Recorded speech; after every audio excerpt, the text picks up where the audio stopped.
നിങ്ങളുടെ ഇഷ്ട പരമ്പരകൾ എക്സ്ക്ലൂസീവായി സൺ നെക്സ്റ്റ് ആപ്പിലൂടെ തികച്ചും ഫ്രീ ആയി ഇപ്പോഴേ ആപ്പ് ഡൗൺലോഡ് ചെയ്യൂ.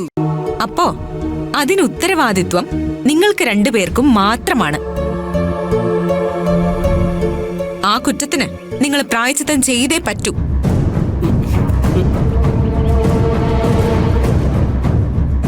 അതിന് ഞങ്ങൾക്ക് എന്ത് ചെയ്യാൻ പറ്റും? ഇങ്ങനെയൊക്കെ ചെയ്തു കൂട്ടുമ്പോ അതിന് തിരിച്ചടി കിട്ടുമെന്നും അവരല്ല ആലോചിക്കേണ്ടത്. രൂപേഷേട്ടാ, അറിഞ്ഞോ അറിയാതെയോ നിങ്ങൾ കാരണം ആ പെൺകുട്ടിയുടെ കല്യാണം മുടങ്ങി. ഈ വീട്ടിൽ നടക്കാനിരുന്ന നല്ല കാര്യം മുടങ്ങിയപ്പോ നിങ്ങൾക്ക് സമാധാനമായല്ലോ. ഞങ്ങളിപ്പോ എന്ത് വേണമെന്ന് ദർശനം പറയുന്ന? മുടങ്ങിപ്പോയ കല്യാണം നടത്തിക്കൊടുക്കണം. ആഹാ, കൊള്ളാല്ല. ബ്രോക്കർ പണിക്കാണോ ദർശനം ഞങ്ങൾ ഇവിടെ വിളിച്ചു വരുത്തിയത്? വേണ്ടി വന്ന അതും ചെയ്യണം. ശരി, സമ്മതിച്ചു.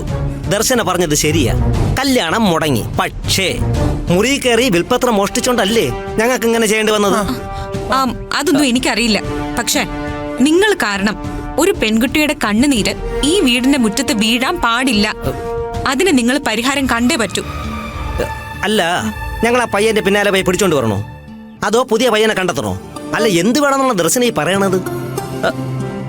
ബോസേ, ഇത് വല്ലാത്ത ചതിയായിപ്പോയി. ഉറങ്ങിക്കിടന്ന് എന്നെ ഇവിടെ വിളിച്ചോണ്ട് വന്നിട്ട് ഇപ്പൊ എനിക്ക് കിട്ടിയ പണി കണ്ടില്ലേ? ബ്രോക്കർ. ഈ കല്യാണം വേണ്ടെന്ന് പറഞ്ഞ് ആ പയ്യന്റെ വീട്ടുകാർ അടിച്ചു പിരിഞ്ഞു പോയില്ലേ? ആ പയ്യൻ ഇനി വരുമെന്ന് എനിക്ക് തോന്നുന്നില്ല.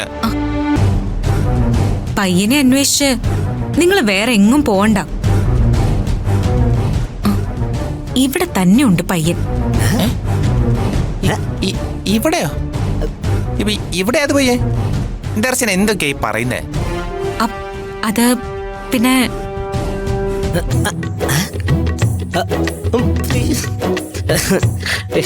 എനിക്കിപ്പോ കല്യാണമൊന്നും വേണ്ട.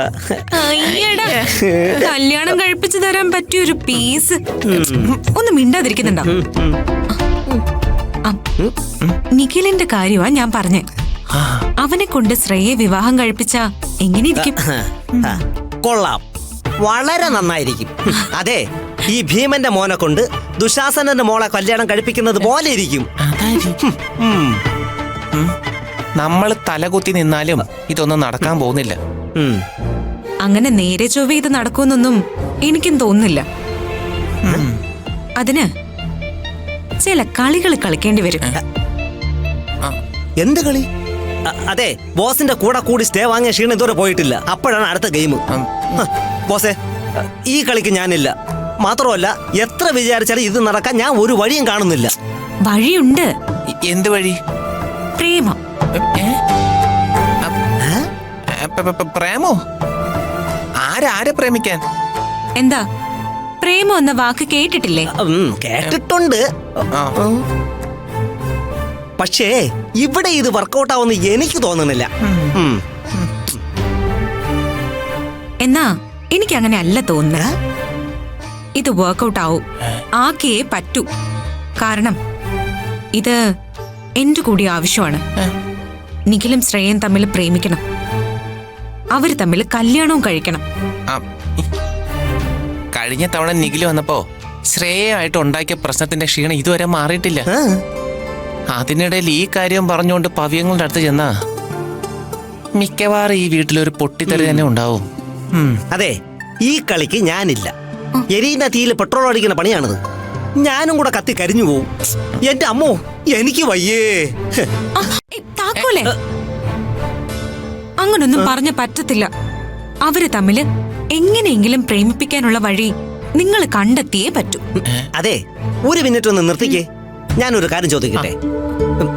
ദർശന ഇത്ര നിർബന്ധിച്ച് ഈ കാര്യം ഞങ്ങളോട് പറയണമെങ്കിൽ അത് വെറുതെ ആയിരിക്കില്ലല്ലോ. അതിനകത്ത് എന്തോ ഉണ്ട്. പറ, ഇതുകൊണ്ട് ദർശനയ്ക്കുള്ള നേട്ടം എന്താ? അത് പറ.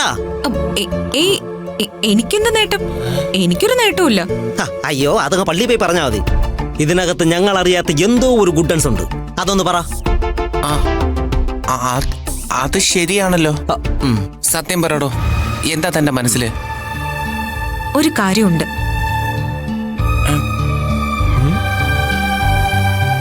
ഈ കല്യാണം നടന്നില്ലെങ്കിൽ അതിന്റെ കുഴപ്പം നമ്മുടെ അഞ്ജുമോൾക്കായിരിക്കും. ചോട്ടുന് എന്താ കുഴപ്പം? ഇവിടെ അണിയറയിൽ മറ്റൊരു നാടകം നടന്നുകൊണ്ടിരിക്കുക. നിഖിലിനെ അഞ്ജനമോളുടെ തലയിൽ കെട്ടിവെക്കാനുള്ള ഒരു നാടകം. ഗീതമാമ്മയോട് യതിസാറും രഞ്ജിനി മാഡവും അതിനെക്കുറിച്ച് പറഞ്ഞു. ഗീതമാമ്മ ആ കാര്യം എന്നോടും പറഞ്ഞു. അഞ്ജനമോളെ രക്ഷിക്കാൻ ഞാൻ ഈ വഴിയെ കണ്ടുള്ളൂ. നിഖിലും ശ്രേയയും തമ്മിൽ പ്രേമിക്കണം. നിങ്ങൾ രണ്ടുപേരും ചേർന്ന് അതിനുള്ള വഴി കണ്ടെത്തണം. ഒരു നായയ്ക്ക് പറ്റിയ പണി തന്നെ. അതെ, നമ്മൾ എത്ര ശ്രമിച്ചാലും അവര് തമ്മിൽ പ്രേമിക്കുന്നു എനിക്ക് തോന്നണില്ല. പ്രേമിക്കും. അവര് തമ്മിലൊന്ന് ഇഷ്ടത്തിലായ ഈ കല്യാണം നമുക്ക് നടത്താം. അമ്മയോട് പറഞ്ഞ് അത് നടത്തിക്കുന്ന കാര്യം ഞാൻ ഏറ്റു. അവരെ തമ്മിൽ പ്രേമിപ്പിക്കാൻ വേറെ ഒരു വഴിയുണ്ട്. ഇപ്പൊ എനിക്ക് കാര്യം മനസ്സിലായി. താൻ പ്ലാൻ വിശദമായിട്ട് പറ.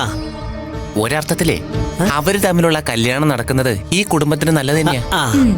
എന്താ തന്റെ പ്ലാൻ?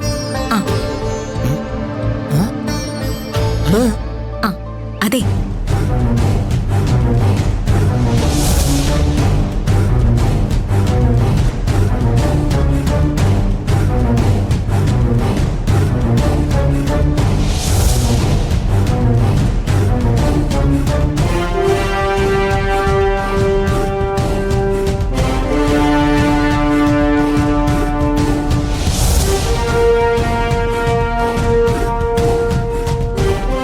എന്താ ഈ പ്ലാൻ ഓക്കെ അല്ലേ? ഓക്കേ. ഇത് ഞാൻ ഏറ്റു. ഈ നിമിഷം മുതൽ അവരെ തമ്മിൽ പ്രേമിപ്പിക്കാൻ ഞാൻ എന്റെ ആരെയും തലയും മുറിക്ക് നടക്കും. നമുക്കൊന്ന് ശ്രമിച്ചു നോക്കാം. നടന്നാ രക്ഷപ്പെട്ടു. ഇത് നടന്നാ രക്ഷപ്പെടുന്നത് നമ്മുടെ അഞ്ജുമോളായിരിക്കും. എന്ത് വില കൊടുത്തും നിഖിലും ശ്രേയയും തമ്മിലുള്ള കല്യാണം നടത്തിയേ പറ്റൂ.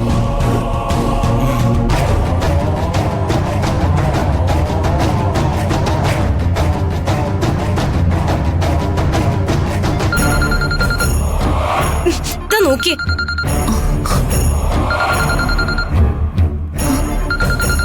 എന്തൊരു ശല്യം ഇത്! ഇന്നിപ്പോ എത്രാമത്തെ തവണയെന്നറിയ വിളിച്ചോണ്ടിരിക്കുന്നേ. ഇന്നലെ രാത്രി ഇവന്റെ കോള് കാരണം ഞാൻ ഫോൺ ഓഫ് ചെയ്ത് വെച്ചു. ഒന്നുമില്ലെങ്കിലും എന്നെ കെട്ടിക്കോളാന്ന് അവൻ ഇപ്പൊ പറയുന്നേ. ആ, ഇന്നലെ രാത്രി സതീഷ് എന്നെയും വിളിച്ചു. കഷ്ടകാലത്തിന് ഞാനൊന്ന് എടുത്തുപോയി. അവനോ കരച്ചിലോട് കരച്ചില്. നിന്നെ വിളിച്ചിട്ട് എടുത്തില്ല, നിന്നോടൊന്ന് സംസാരിക്കണം പോലും. ഒടുവിൽ 4 ചീത്ത പറഞ്ഞപ്പോഴാ അവൻ ഫോൺ വെച്ചിട്ട് പോയത്. അവനെ എന്ത് ചെയ്യണമെന്ന് എനിക്കറിയാം. പവിത്രൻ ആരാണെന്ന് അവന് അറിഞ്ഞൂടാ. ചേച്ചിയുടെ കയ്യിൽ നിന്നും സ്വത്തുക്കൾ തട്ടിയെടുക്കാൻ വേണ്ടി നമ്മൾ മുന്നോട്ട് വെച്ചൊരു ഡമ്മി മാത്രമായിരുന്നു അവനെന്ന് അവൻ ഇതുവരെ മനസ്സിലായിട്ടില്ല. മരുവത്തൂരിലെ സ്വത്തിന്റെയും പണത്തിന്റെയും കണക്കറിഞ്ഞപ്പോ അവൻ അതിലൊന്ന് ഭ്രമിച്ചു പോയി. മോളൊരു കാര്യം ചെയ്യ്, അവന്റെ നമ്പർ അങ്ങ് ബ്ലോക്ക് ചെയ്യ്.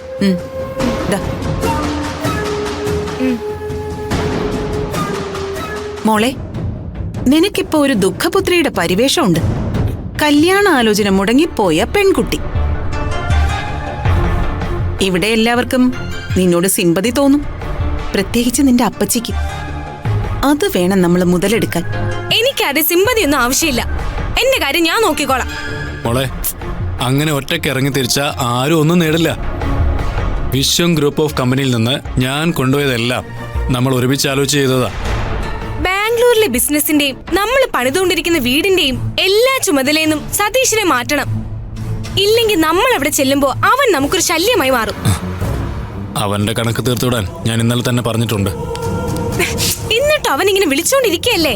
എന്തെങ്കിലും ഒന്ന് ചെയ്തേ പറ്റൂ. മോള് വിഷമിക്കണ്ട. ഇനി അവൻ ആരെയും വിളിക്കില്ല. അതിന് വേണ്ടത് എന്താണെന്ന് എനിക്കറിയാം. മോളിപ്പോ ചെല്ല്. ചെല്ല്.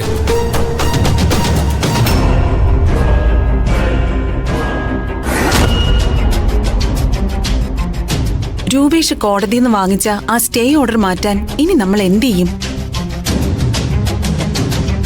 ആ വിൽപത്രം കത്തിച്ചു കളഞ്ഞത് മണ്ടത്തരായി പോയെന്നാ ഇപ്പൊ തോന്നുന്നത്. ഇല്ലെങ്കിൽ ആ 10% കിട്ടുമായിരുന്നു. നിനക്ക് തെറ്റി. ആ വിൽപത്രം കത്തിച്ചതുകൊണ്ട് ഗുണം മാത്രമേ ഉണ്ടായിട്ടുള്ളൂ. അതുകൊണ്ട് സ്വത്തുക്കൾ ഷെയർ ചെയ്യാനുള്ള ശതമാന കണക്കുകളൊക്കെ ഇല്ലാതായില്ലേ? ഇനി ചേച്ചിക്ക് ഇഷ്ടമുള്ളതുപോലെ ചെയ്യാം. ചേച്ചിയുടെ മനസ്സ് പോലെ നമുക്ക് എന്തും വാങ്ങിക്കാം. അപ്പോ ഇത്രേ ഉള്ളു വിൽപത്രം? ഒന്ന് കത്തിച്ചു കളഞ്ഞാ അതോടെ എല്ലാം തീർന്നു. ഓ, അങ്ങനെയല്ല. ഈ വിൽപത്രം ഇതുവരെ എവിടെയും രജിസ്റ്റർ ചെയ്തിട്ടില്ല.